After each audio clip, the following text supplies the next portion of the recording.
제가 2부 예배 때 이렇게 저 밖에서 이렇게 인사를 하는데 어느 성도님이 저한테 이렇게 쪽지를 주고 가셨어요.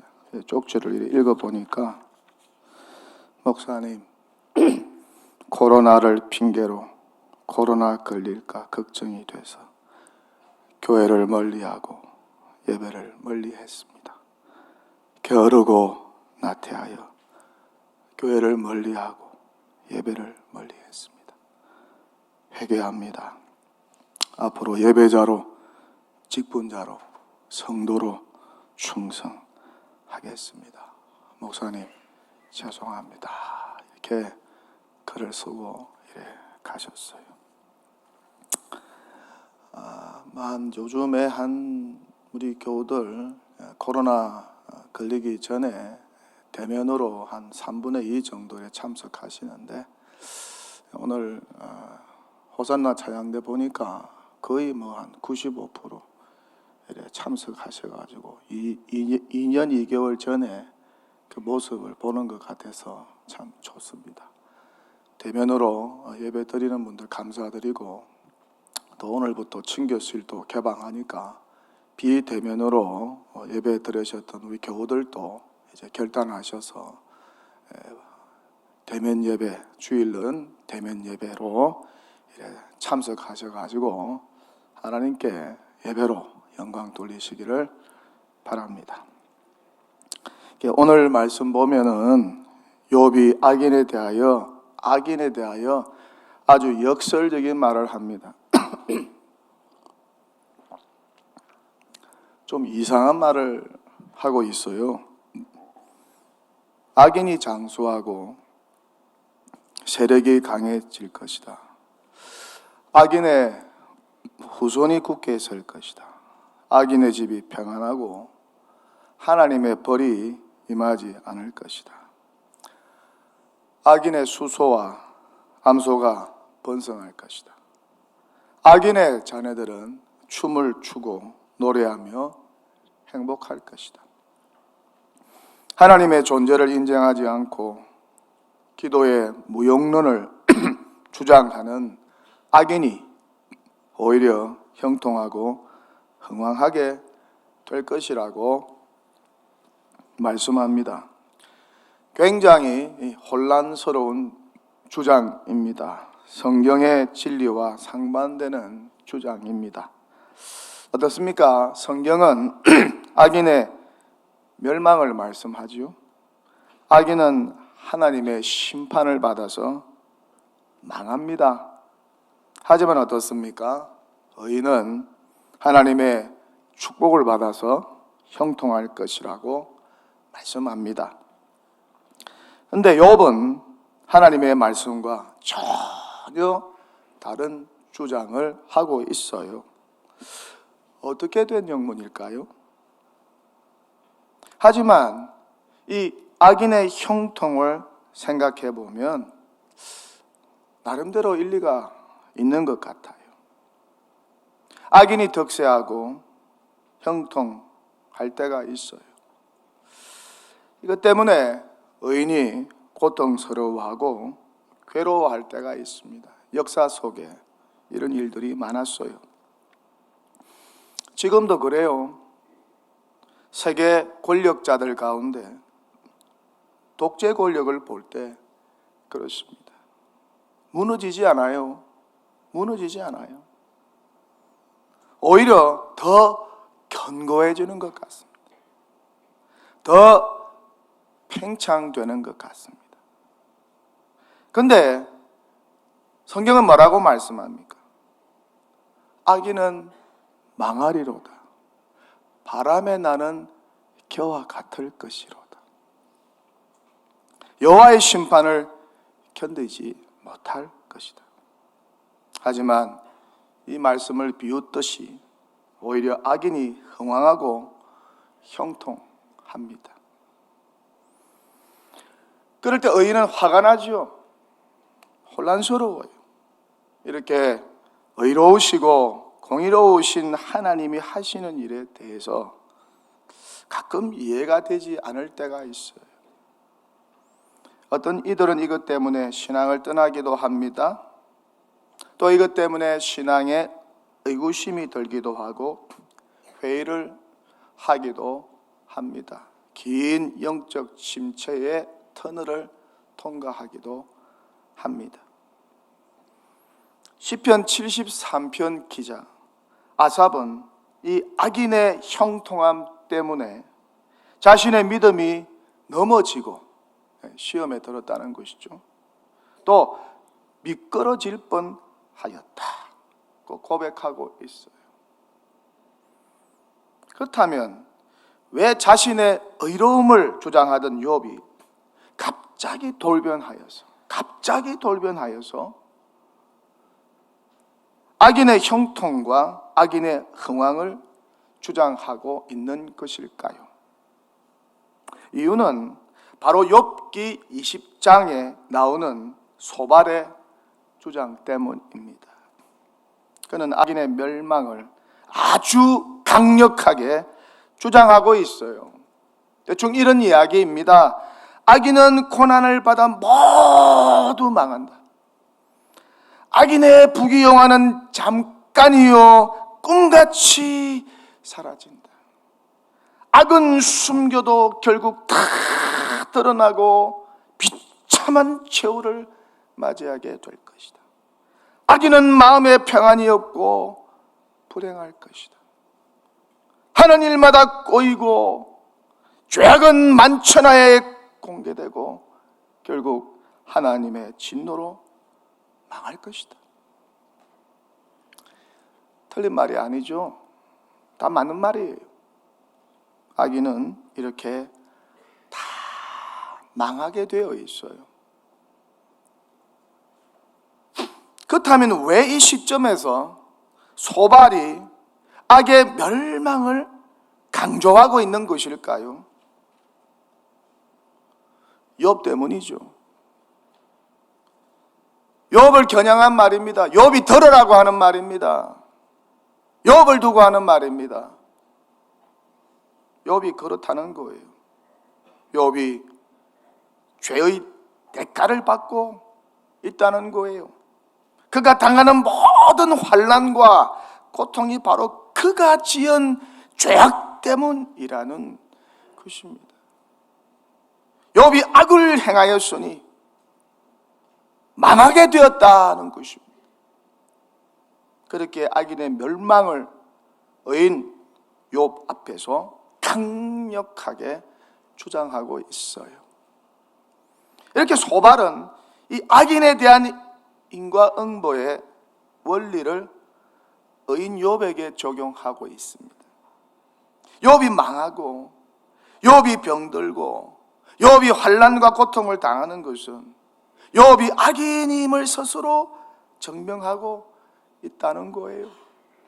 그렇게 고난 중에 있는 욥을 악인으로 규정하고 악인의 멸망론을 주장하면서 욥 앞에서 독설을 퍼붓고 있습니다.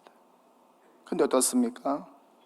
욥이 이 일에 대하여 감정적으로 대하지 않고 반론을 제기하죠. 이 악인의 멸망론에 대한 반론이 욥기 21장에 기록되어 있고 오늘 함께 읽은 본문이 이 반론의 핵심 내용입니다. 어찌하여 악인이 흥왕하느냐 하는 주제입니다. 욥이 어떻게 반론을 하나요? 악인의 흥왕과 악인의 형통에 관한 주장입니다. 소발의 이야기와 정반대의 이야기를 말하고 있어요. 이런 내용입니다. 악인은 잘만 살더라. 도대체 어떻게 된 영문이냐? 너는 악인이 못 된다고 하는데 잘만 살더라. 오히려 장수하고 오히려 체력이 강해지고 오히려 후손이 잘 되고 오히려 집이 평안하고 수소와 암소도 번성하고 그렇게 사업도 잘 되고 돈도 잘 벌고 아이들도 즐겁게 지내더라. 악인이 형통하고 행복하게 지내더라. 하나님 생각과 기도에 대하여 무관심해도 아기는 행복하고 잘만 살더라. 도대체 어떻게 된 것이냐? 소발, 너의 말에 의하면 아기는 모두 고통받고 지옥 같은 삶을 살다가 멸망해야 하는데 어떻게 된 영문이냐? 이렇게 욥이 반문하고 있어요. 그렇다면 왜 욥이 악인의 형통을 주장하는 것일까요? 소발의 악인의 멸망론에 대하여 왜 욥이 악인의 형통론으로 맞받아치고 있는 것일까요? 자신의 불행은 결코 범죄로 인한 응보가 아니라는 것이죠. 내가 죄를 지어서 지금 벌받고 있는 것이 아니라는 것입니다. 의인이라고 다 형통하는 것이 아니라는 것이죠. 이 사실을 암시적으로 강조하고 있어요. 결국 어떻습니까? 욥 자신이 당하는 현재 고난은 악행이나 범죄와는 전혀 상관없는 별개의 문제라는 것이죠. 이 사실을 밝히려는 의도가 이 본문 속에 함축되어 있어요. 환난과 고통으로 망하게 되었다고 해서 무조건 악인이라고 주장하는 것은 잘못되었다는 것입니다. 그래서 욥 자신은 악인이 아니라는 거예요. 내가 악하여서 죄를 범하여서 이렇게 고통을 당하고 있다는 것이 아니라는 것입니다. 그렇게 욥이 악인의 멸망론을 주장하는 소발의 이 속셈을 꿰뚫고 악인의 형통론을 주장하면서 자신의 의인됨을 간접적으로 주장하고 있어요. 욥이 보통이 아닙니다. 앙상한 뼈밖에 남지 않았고 이빨도 없고 잇몸으로 이야기를 하지만 보통이 아닙니다. 아주 품격 있는 논리와 설득으로 자신의 의인됨을 주장하고 있어요. 여러분, 대화에는 반드시 이렇게 논리와 설득이 전제되어야 합니다. 그래야 사람들의 공감을 얻어낼 수가 있어요. 그런데 논리가 고갈되면 어떻습니까? 인신공격을 하고 모든 것을 감정적으로 대하기 시작합니다. 그리고 옛날 일도 끄집어내어서 그 사람을 무차별적으로 공격을 합니다. 누구보다 그리스도인들은 논리와 설득으로 잘 준비되어 있어야 합니다. 이것이 품격 있는 그리스도인의 또 다른 모습이라고 할 수가 있어요. 소발은 악인의 멸망론을 주장하면서 욥의 죄인됨을 거듭 주장하고 있어요. 하지만 욥은 악인의 형통론을 주장하면서 반론을 제기합니다. 악인 중에도 형통하는 이들이 있듯이 의인 중에도 재앙을 받아 고통 중에 있는 이들도 있다는 것입니다. 그렇게 재앙과 고난 중에 있다고 해서 다 악인일 수 없다는 주장과 논리입니다. 이런 이유로 자신이 비록 환난과 재난으로 망하고 병들고 모든 것을 다 잃었으나 악인이라서 죄인이라서 이런 일을 당한 것이 아니라는 주장입니다. 다시 말해서 의인도 이유 없는 고난을 당할 수도 있다는 주장과 논리입니다. 맞는 말입니다. 꼭 악인이라고 재앙을 다 받는 것 아닙니다. 그렇죠? 꼭 의인이라고 모두가 다 형통한 것 아닙니다. 그렇죠? 악인이라도 형통하여 장수하고 잘 먹고 잘 살 수 있고 부를 누릴 수 있고, 반면에 의인이라도 환난과 고난을 겪을 수 있다는 것입니다. 이렇게 인과응보에 대한 예외적인 상황, 특별한 상황도 있을 수 있다는 말씀입니다. 이런 예외적인 상황, 특별한 상황, 일시적인 상황은 어떻다는 것입니까? 하나님의 전적인 섭리라는 것입니다. 이 섭리의 관점으로 이해하고 해석하고 접근을 하는 것이 좋다는 거예요. 욥의 경우가 그렇습니다. 욥이 고난과 환난을 받은 것은 죄 때문이 아닙니다. 그가 악인이기 때문에 그런 것 아닙니다. 어떻다는 것입니까? 마귀의 시험이라는 특수한 상황 속에서 욥을 향한 마귀의 시기 질투, 이를 통한 마귀의 시험이라는 특수한 상황 속에서 발생한 일입니다. 마귀의 시기 질투로 일어난 일이죠. 욥이 너무 하나님을 경외하고 너무 하나님을 사랑하고 너무 하나님을 잘 섬기니까, 그렇게 매사에 본이 되니까 마귀가 시기 질투가 난 거예요. 마귀는 회방꾼이잖아요. 하나님과 우리와의 사이를 날마다 고자질하고 시기 질투하고 회방하는 자입니다. 우리를 넘어지게 하는 영물입니다. 이에 욥을 회방한 것입니다.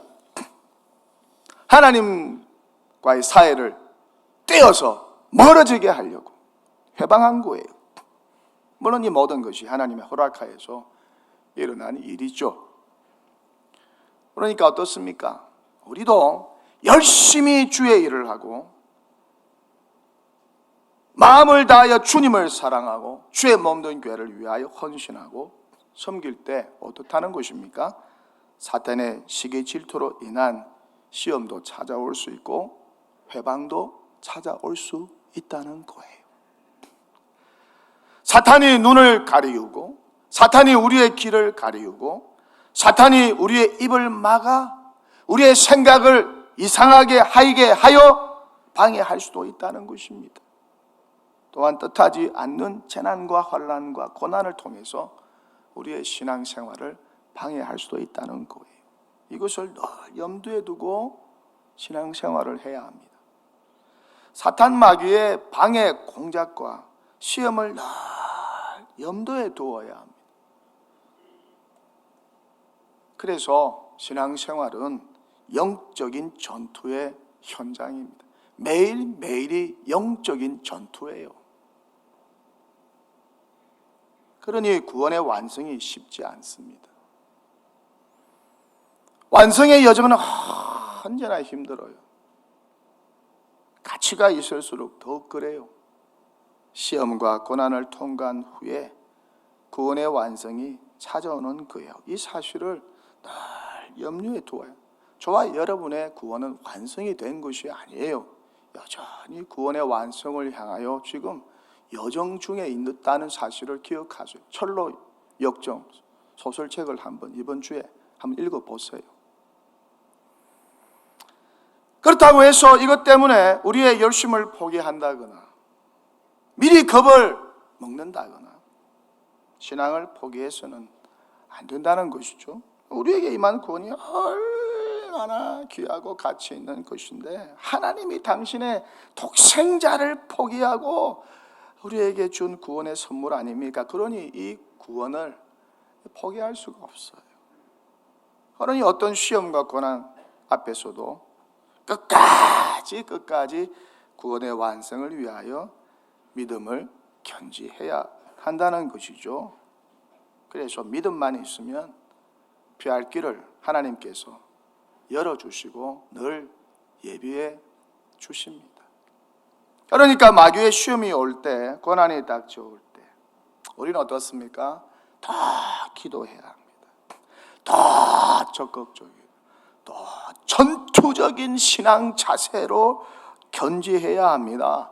악한 사탄 마귀의 관계와 싸우기 위해서 보통 때보다 형통할 때보다 더 하나님의 전신갑주로 무장하고 기도하고 또 기도해야 합니다.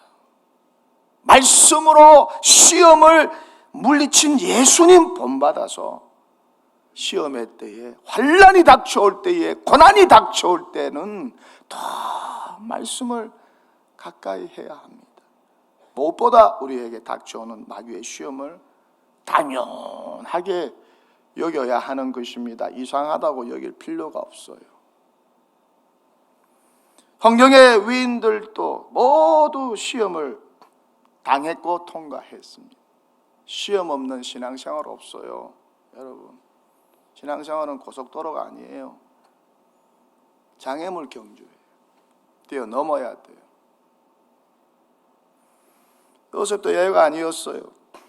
형들의 시기 질투로 시험을 당했어요. 그런데 시험을 당하여 모든 것을 포기했다면 그가 애굽의 총리가 될 수 있었을까요? 마찬가지입니다. 다윗도 그렇습니다. 사울이 시기 질투했습니다. 시기 질투하여 다윗을 죽이려고 했어요. 그렇게 시험했어요. 그런데 어떻습니까? 다윗이 그 시험을 믿음으로 극복하고 이스라엘의 왕이 되었어요. 유대인의 시기 질투로 예수님이 십자가에서 못 박혀 돌아가셨어요. 하지만 예수님은 포기하지 않으셨어요. 그 불같은 시험 중에도 믿음으로 십자가의 죽음을 통과하시고 부활 승리하셨어요. 어느 때보다 기도를 많이 하셨죠. 다니엘도 어떻습니까? 주변 동료 신하들의 시기 질투로 인하여서 사자굴에 갇히게 되었습니다. 시기 질투는 세상 어느 곳에 존재합니다. 시기 질투 해보셨어요? 악한 사탄 마귀가 잘 사용하는 강력한 무기가 시기 질투입니다. 형제 자매도 시기 질투하고 친구도 시기 질투합니다. 교회 안에도 시기 질투가 있어요. 제자들 간에도 시기 질투가 있어요. 성도들 간에도 시기 질투가 있어요. 목사 장로 세계에도 시기 질투가 있어요. 시기 질투 없는 곳이 없어요.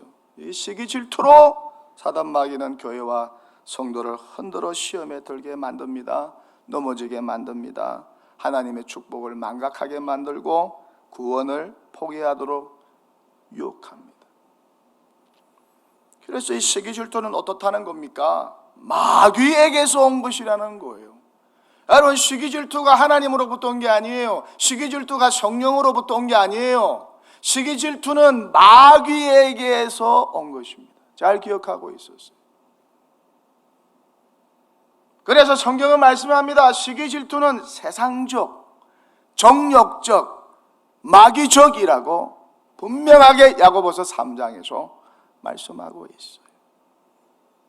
시기 질투가 있는 곳에 다툼과 분쟁이 있습니다. 모함과 미움이 있습니다. 살인이 있습니다. 인류 최초의 살인은 형 가인의 동생을 향한 시기 질투로 일어나지 않았습니까?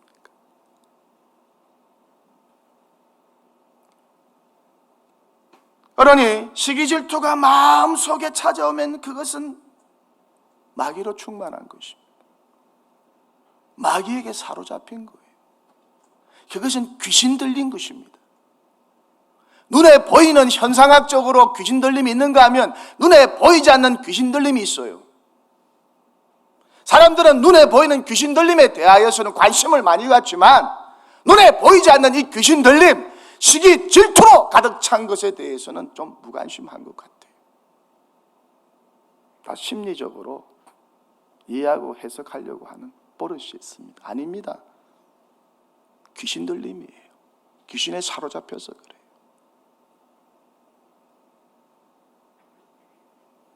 마귀의 공격이 시작된 것입니다. 그러니까 시기 질투가 찾아오면 어느 때보다 기도 많이 해야 합니다. 정신을 차리고 기도로 물리쳐야 합니다.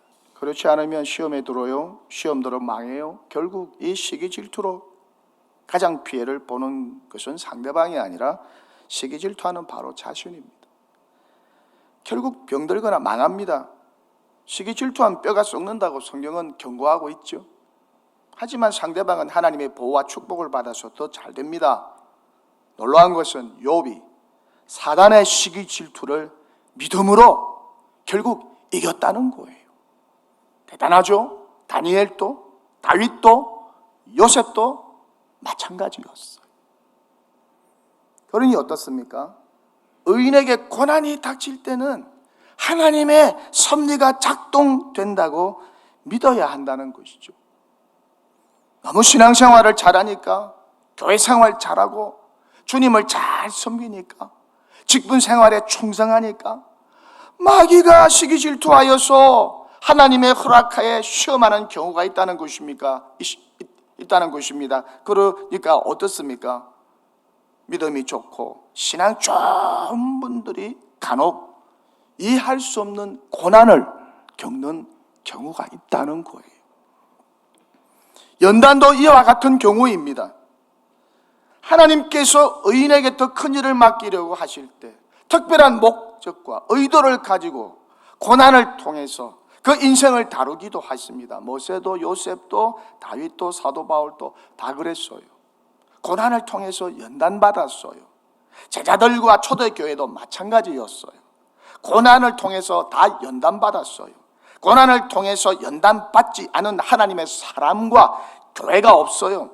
다 고난과 환난을 통해서 연단을 받아서 큰 믿음의 사람으로 거듭났고, 이런 과정 속에서 새롭게 빚어지고 능력을 받아 위대한 하나님의 나라의 일을 감당하게 되었다는 거예요.